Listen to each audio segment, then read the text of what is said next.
Hey, what's up, everybody? Welcome back to my channel. My name is Timisha, the Codepreneur, keeping it raw, real, and relatable here on my channel.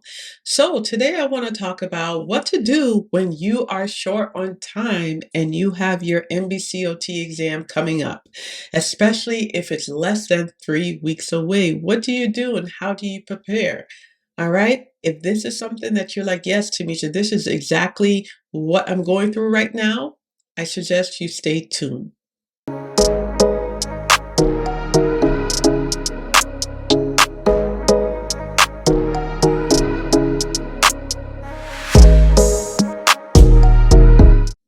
All right, guys. So, yes, this might be you where you are like, oh, time is of the essence right now, and I don't have time to do your 9-week course, Tamisha. Even though it sounds amazing, I really don't have 9 or 12 weeks available to do the whole course. What can I do?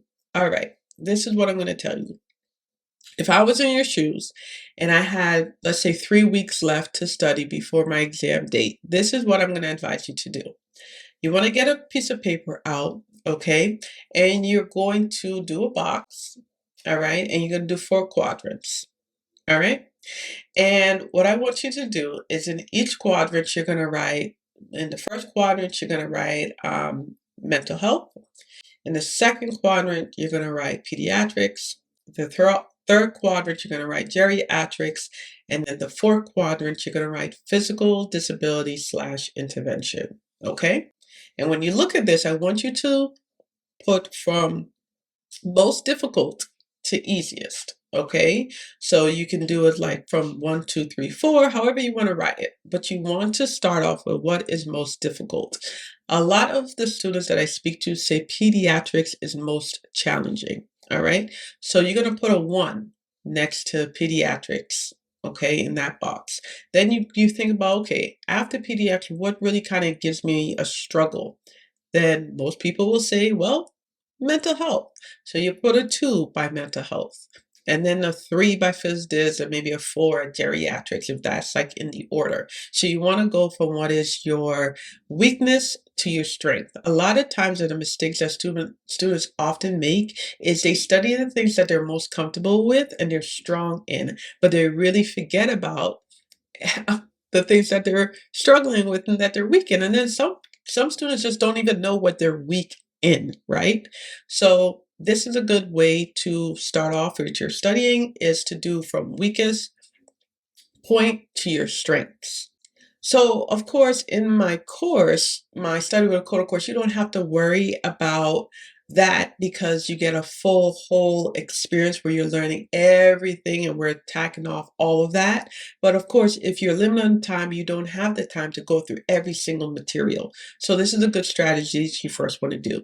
So once you have that strategy and you know, okay, I need to start with my weaker points, then you want to pull up the exam outline, and I'll show you guys a photo of what this looks like. You want to pull up that and you want to go and you want to read on what is qualified for domain 1, 2, and 3, focusing on interventions because intervention is 55% of your overall score. So you want to go ahead and you want to read through that to know exactly what you need to focus your energy and pinpoint on. Now, I know it's going to seem like a lot, but you're going to want to break it down. Now, of course, in my course, I describe on how to break down your studying, but if you are struggling with knowing how to study, go ahead. There's a free download in my description that also talks about how to study in your best study style. So go ahead and use that. That's going to help you. All right. So you're going to take that outline and you're going to look at domain 1, 2, and 3. You're going to look it over to see. So when you are now studying for those like 4 quadrants that I had you do, your mental health and your phys dis, you are going to target specifically what is being mentioned, okay? You want to do that. You also want to make sure that you're understanding how intervention work. I think a lot of times when intervention questions come up, the reason students are failing is because they don't understand how intervention works, okay? So just in a quick nutshell, you want to understand when you're looking at intervention, you want to look at it from this perspective. You have an abnormal state, and then you have a normal state.